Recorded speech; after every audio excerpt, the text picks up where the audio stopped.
You're very welcome. It's good to see you again. Now, please. Thank you. Have a seat. It's great to see you again. The song, My Time Flies, dedicated to Jimmy. Now, why?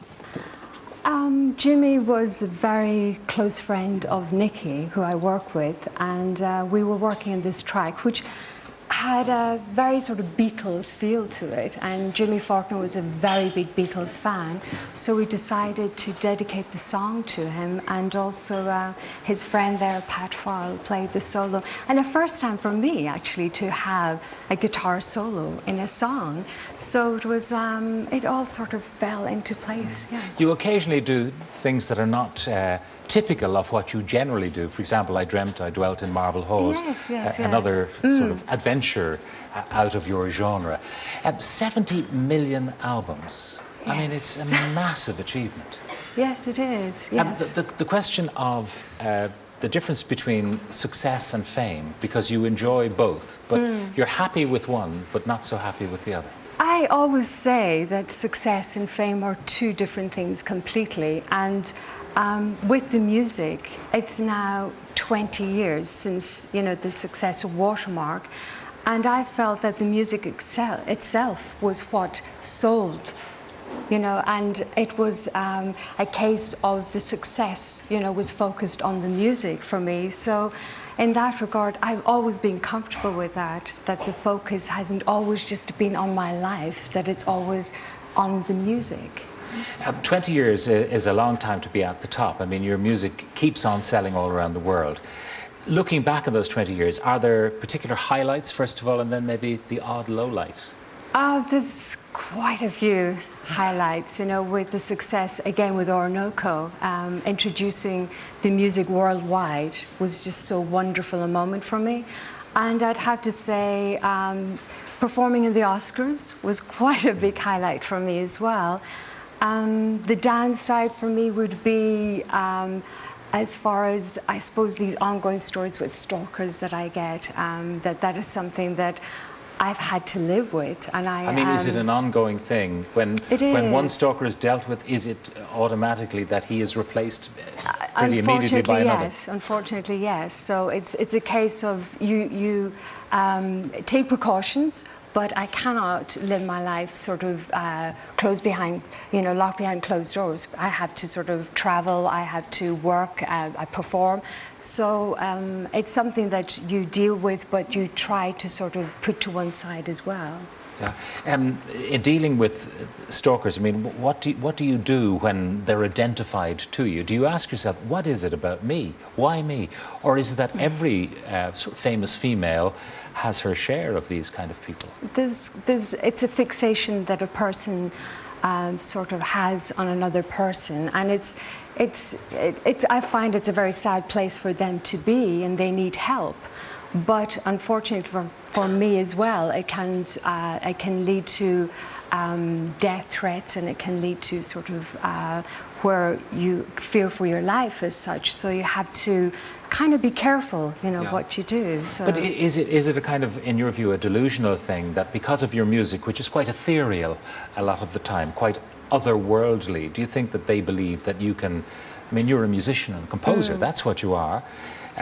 You have a spiritual dimension, but do you think that they believe that you can bring something into their lives in addition to what your music brings in? It can vary for so many different people. It's a fixation they have, and it could be to do with that. It has to do with that they're in a very unhappy place in their life, and some of them actually need to get help as such. And sometimes the support isn't there, you know. So I sympathize with them, but I have to sort of then be careful as far as my own security as well. Yeah. Do you have pilgrims at your gate? I mean, I often walk past your gate with my dogs on a Sunday morning, or past Bono's gate, which is just a stone's throw away, and there are invariably people there taking photographs. You know, there's me up against Bono's gate, that sort of thing. Do you get that? Have you been there?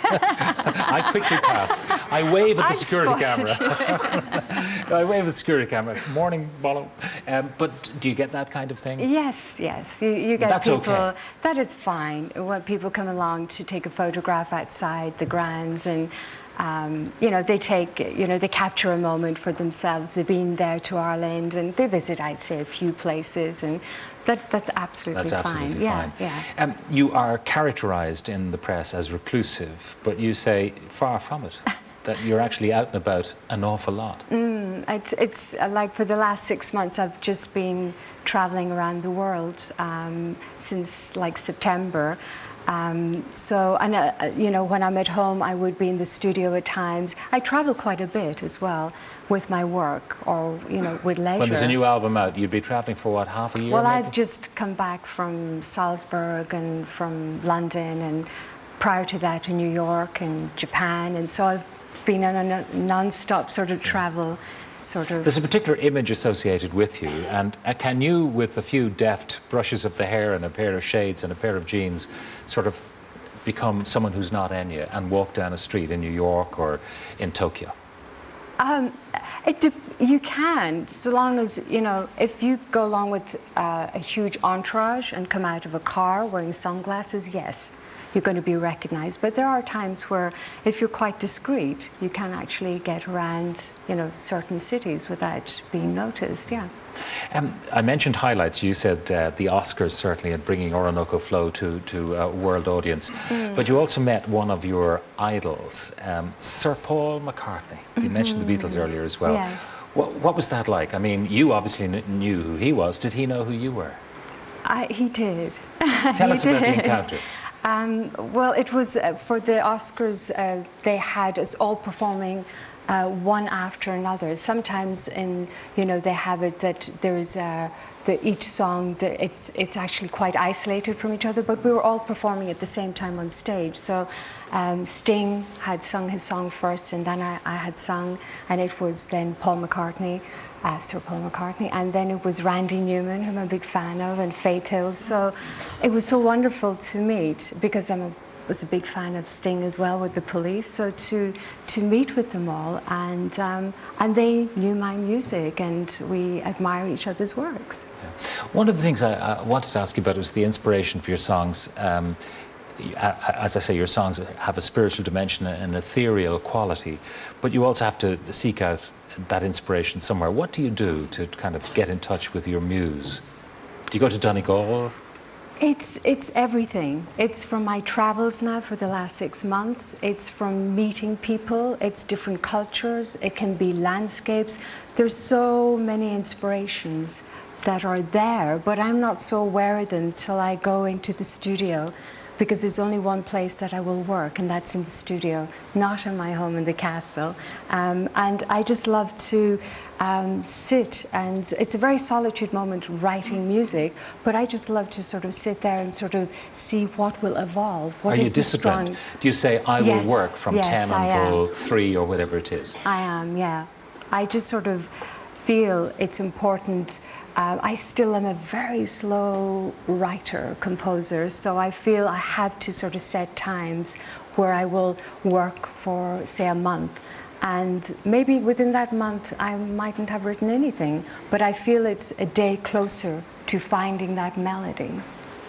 Well, you will no doubt find many more melodies. You're very kind. In the meantime, the current album is out. Do you have any, you know, slight regrets about your albums are huge all over the world, and sometimes, you know, that you're like the prophet in his own land, or a bit overlooked. Do you feel sensitive about that, or are you happy that you can achieve a normality in Ireland that maybe wouldn't be possible if That's a good question. I always feel I come home to Ireland, you know, so at the moment, maybe that is the attraction to it, you know, that here you're sort of grounded more, you know, brought back to sort of, you know, where you were brought up. And so it's, you know, 1 minute you're in New York, like you said, or in Tokyo, and doing very big shows and talking to so many people, and then you're back to, you know, what you know and where you were brought up. So you can, you know, I think that can be a good thing as well.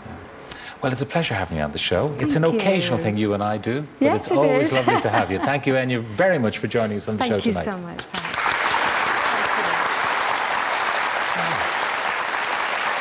And Enya's current album, And Winter Came. is out now, and it's a pretty good album for the weather we've been living through in the last few days. All right, Enya, once again, thank you. Now, my